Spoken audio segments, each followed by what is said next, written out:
සුබ දවසක් මම රොෂාන්. ඉතින් අපි අද යනවා යොන්ජුසා කියන ලස්සන පන්සල බලන්න. ඉතින් මේක දකුණු කොරියාවේ චොංගිදෝ කියන පළාතේ හ්වාසොන් කියන සිටි එකේ තමයි පිහිටලා තියෙන්නේ. හරිම ලස්සන පන්සලක්. ඉතින් මේ පේන්නේ මේකට ඇතුල් වෙන ප්‍රධාන දොරටුව. මේකට කියනවා චන්වන් මුන් කියලා තමයි මේක හඳුන්වන්නේ මේ දොරටුව. ඒකේ තේරුම ඇවිල්ලා දිව්‍ය රාජයන් 4 දෙනාගේ දොරටුව කියලා තමයි කියන්නේ. කියන්නේ කොරියන් ජාතික විශ්වාස කරනවා මේක මේ බුද්ධ ශාසනය ආරක්ෂා කරන්නේ මේ දිව්‍ය රාජවරු 4 දෙනා කියලා. ඉතින් ඒකයි මේ දොරටුවට මේ දිව්‍ය රාජ 4 දෙනාගේ පිළිරු ඉදි කරලා තියෙන්නේ. ඉතින් මේ පන්සලේ ලස්සන කතාවක් තියෙනවා. ඉදිරියට යද්දී මම ඔයාලට ඒ කතන්දරේ කියලා දෙන්නම්.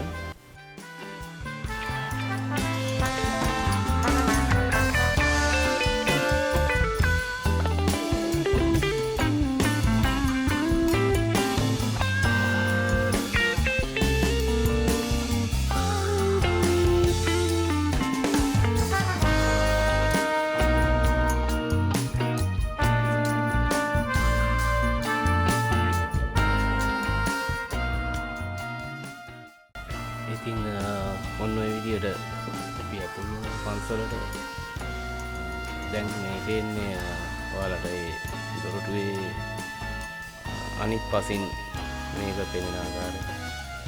කොරියාවේ ලස්සන ගෘහ නිර්මාණ ශිල්පයට අදාළව හදලා තියෙනවා ඒකේ. ඉතින් මෙතනින් අපි අතුල් වෙලා දැන් ඇවිදගෙන යනවා හිමීට ඉස්සරහට. ඉතින් මේ පන්සල මුලින්ම හදලා තියෙන්නේ ක්‍රිස්තු වර්ෂ 854. යොම්ජියෝ හ්වාසන් කියන පුද්ගලයා විසින් තමයි මේක නිර්මාණය කරලා තියෙන්නේ. මුලින්ම ඒ කාලේ මේකට නම තියලා තියෙන්නේ ගල්යන්සා ටෙම්පල් කියලා. ඉතින් මේක ක්‍රිස්තු වර්ෂ 1636 ජොසියොන් කියන රජ්ජුරුවන්ගේ ආක්‍රමණය වෙලාවේ මේ පන්සල සම්පූර්ණයෙන්ම විනාශ කරලා දාලා තියෙනවා. පස්සේ 1970 දී ජෝසොන් හි යොන්ජෝ කියන රජ්ජුරුවන්ගේ නියෝගයෙන් මේ පන්සල ආයිමත් හදලා තියෙනවා. ඉතින් විදිහට නිර්මාණය කරලා තියෙනවා ලස්සනට. මේ රජතුමා ඒක මේ කරලා තියෙන්නේ එයාගේ මිය ගිය තාත්තා සිහි වෙන්න තමයි. ඒ තාත්තගේ නම තමයි ඇවිල්ලා ඔටොන්න හිමි සාදෝ කුමරු කියලා තමයි තාත්තගේ නම.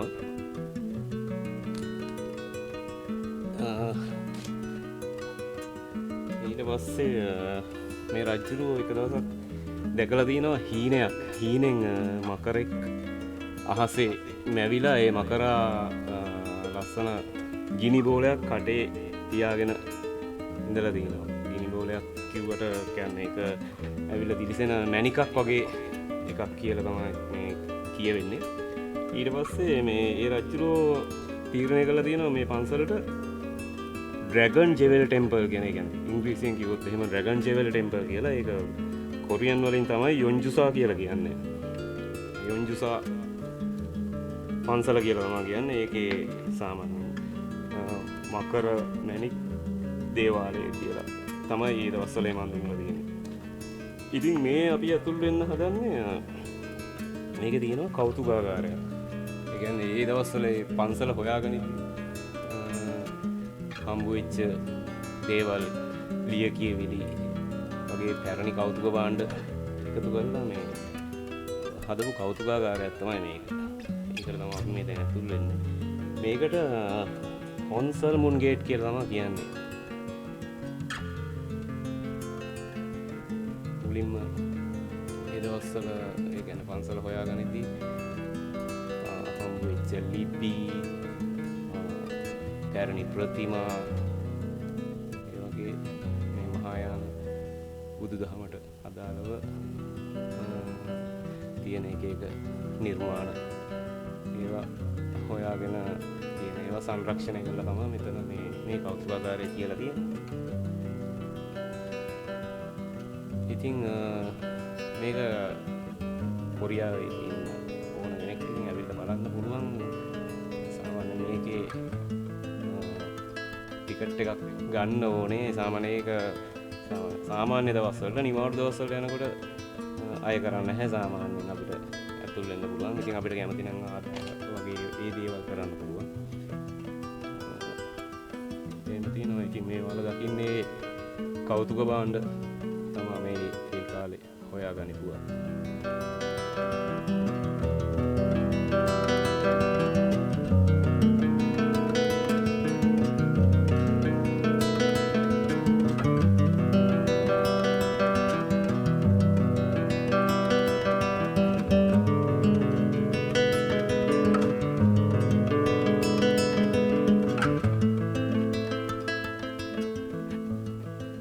ඉතින් මේ පේන්නේ සමුන් ගේට් කියන එක තමයි මේ පන්සලේ ප්‍රධාන මුලින් ඇතුල් දොරටුවෙන් ඇතුල් වුණාට පස්සේ ප්‍රධාන පැවිලියන් එක ප්‍රධාන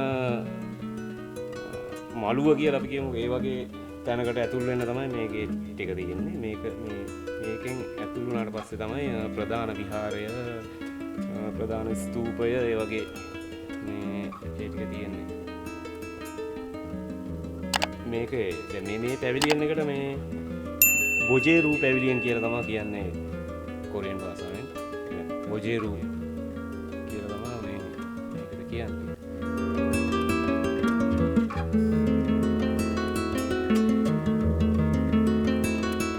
මේ තියෙන්නේ මේ පන්සලේ මුල ඉඳන්ම තිබුණ ඉපැරියොන්නීම ඒ කියන්නේ පන්සල පටන් ගත්ත කාලේ ඉඳන්ම තිබිච්ච විශාල ඝණ්ඨාරයක්.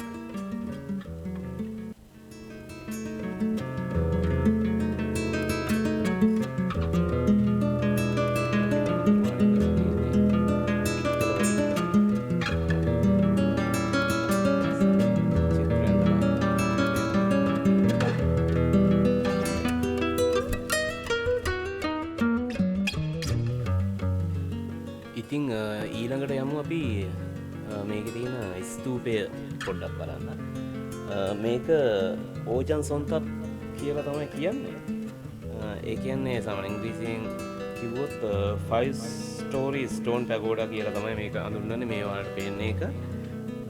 මේ ස්තූපය ගෝරියෝ රාජවංශයට අයත් වෙනවා කියලා තමයි කියන්නේ. මේකේ කොත නිර්මාණය කරලා තියෙන්නේ අනුරුත් කියන ශෛලයට අනුව කියලා සඳහන් වෙනවා. ඒ වගේම මේක උසින් මීටර් 4.5ක් විතර වගේ. ඉතින් අපි ඇතුල් වෙන්නේ මේ යොන්ජුසා පන්සලේ තියෙන ප්‍රධානම විහාරයට. ඒකට ඇතුල් වෙන ප්‍රධාන දොරටුව තමයි මේ තියෙන්නේ. මෙතනින් අපිට යනකොට අපිට ස්මාරක පොඩි දේවල් ඒ කියන්නේ අර සිහිවටන වගේ දේවල් අපිට මිලදී ගන්න පුළුවන් ඉතින්. ඉතින් මේ පඩිපෙළ නැග්ගට පස්සේ මේ සැරසිලි වලින් අලංකාර කරලා තියෙන්නේ ඔය ප්‍රධානම විහාරය. මේක ඇවිල්ලා ඩෙයුම් බොජියොන් කියලා තමයි මේ හඳුන්වන්නේ. බලමු ඉතින් ගිහිල්ලා කොච්චර ලස්සනද කියලා මේක. කොච්චර ලස්සනද නිර්මාණය කරලා තියෙනවද කියලා.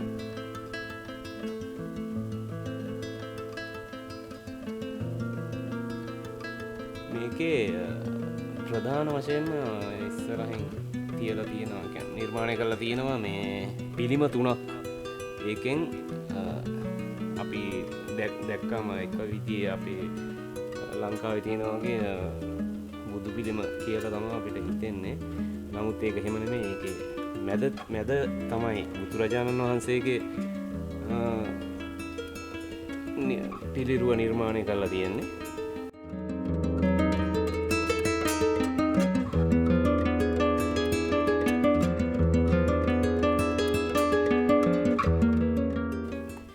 ඔයාලට මේ පේන විදිහට ඔය ඒකේ විහාරයේ මැදින් පිහිටලා තියෙන බුදුරජාණන් වහන්සේගේ පිළිමය.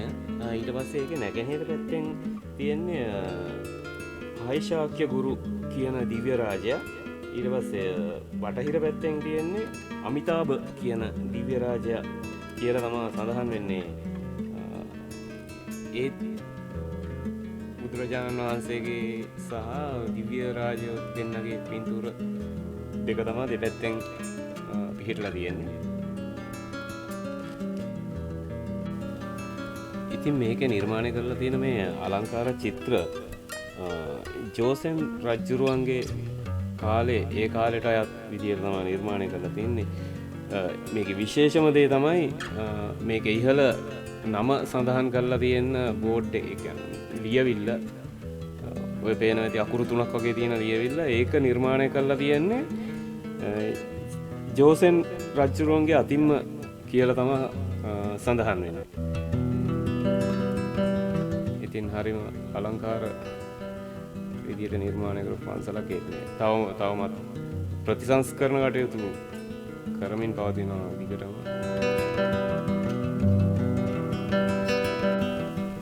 ප්‍රධාන විහාරයට අමතරව ඊට පස්සේ ඒ විහාරයේ දෙපැත්තෙන් තවත් මේ වලට පේන විදියට මේ වගේ විහාර ගෙවල් දෙකක්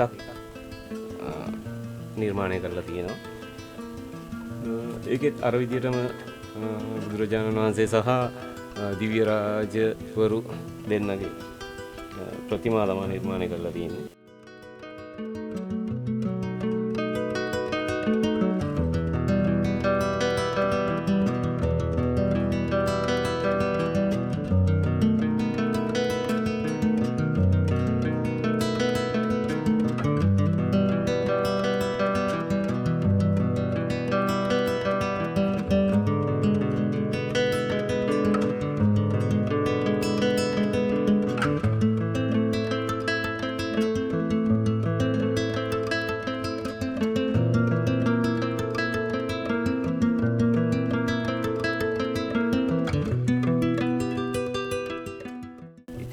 හරිම අලංකාරවත් ගෘහ නිර්මාණ ශිල්පයක් තමයි දකුණු කොරියාවේ තියෙන්නේ. ඉතින් පේන ඇති ලස්සන වහලවල් එහෙම හරිම ලස්සනයි මේ පන්සලේ.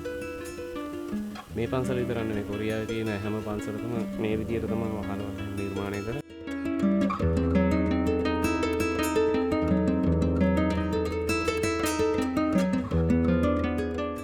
ඉතින් මේකත් ඒගොල්ලොන්ගේ පුද පූජා පවත්වන විහාරකයක්.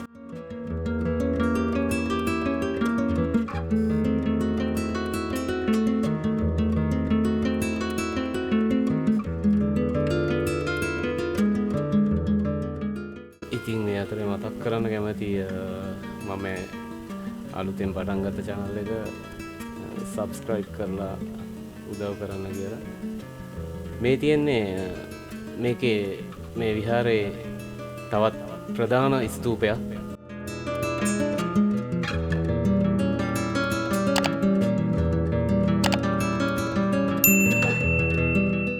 මේ විහාරයේ තැන්පත් වෙලා තියෙන්නේ අවලෝකිතේශ්වර බෝසත් ප්‍රතිමාව කියලා තමයි සඳහන් වෙන්නේ.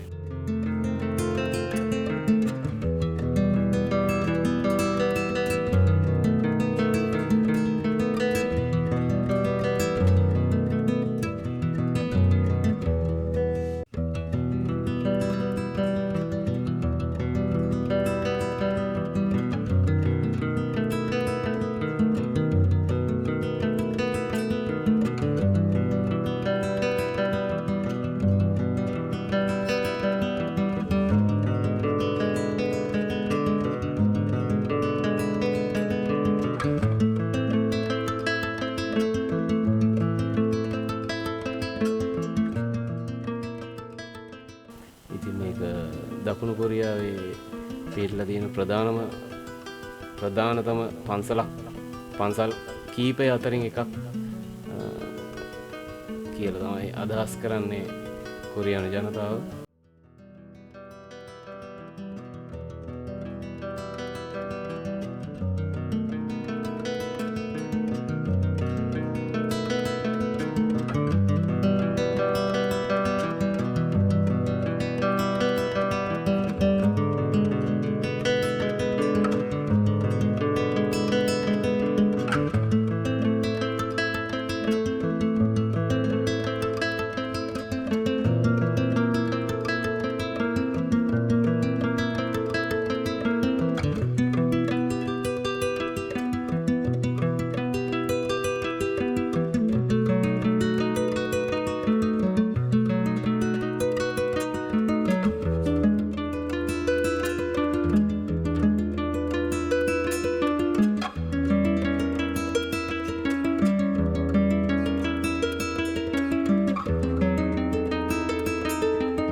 මේ තියෙන්නේ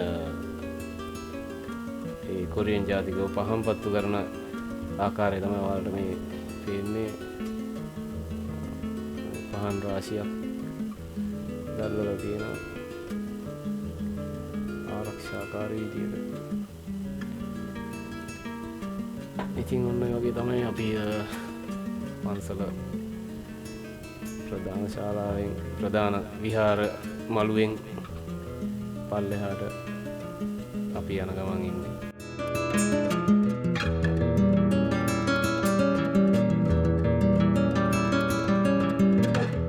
ඉතින් මේ තමයි මං කිව්ව ප්‍රධානම ස්තූපය. කොටස් 5කින් සමන්විත සහ කොත් කැරැල්ල තියෙනවා. මේක තට්ටු 5කින් නිර්මාණය කරලා තියෙන හින්දා තමයි මේ 5 story stone pagoda කියලා කියන්නේ. එහෙම නැත්නම් ඕජන් සොන්තක් කියලා කොරියන් භාෂාවෙන් හඳුන්වනවා මේ ස්තූපයට. ඉතින් පේන ඉතින් අලංකාර සැරසිලි ලංකාවේ බකට් දාලා වගේ.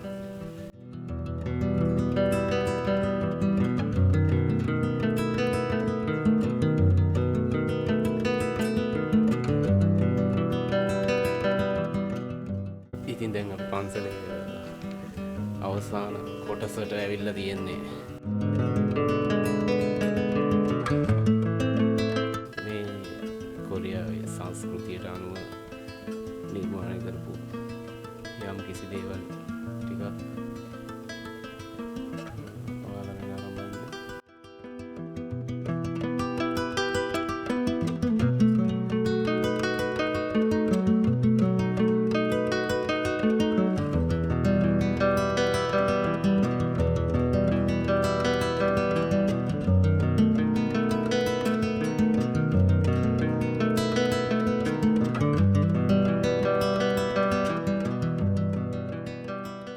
ඉතින් පේන ඇති ලෝහ එයකින් හදලා තියෙන බෝපත්‍ර වල කොරියන් භාෂාවෙන් යම් කිසි දේවල් ලියලා මෙතන ඉල්ලලා තියෙනවා. ඒ කියන්නේ අපි ලංකාවේ අර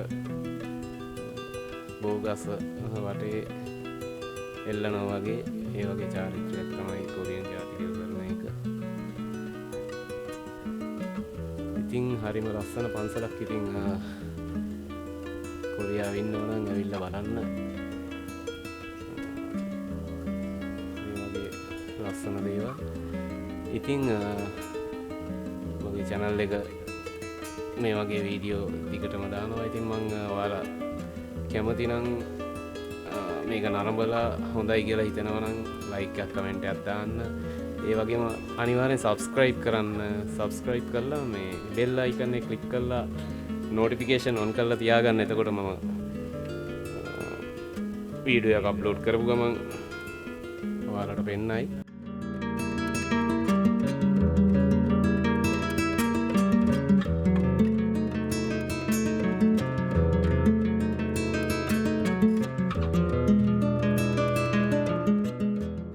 ඉතින් මේ channel එක මගේ අලුත්ම traveling channel එක.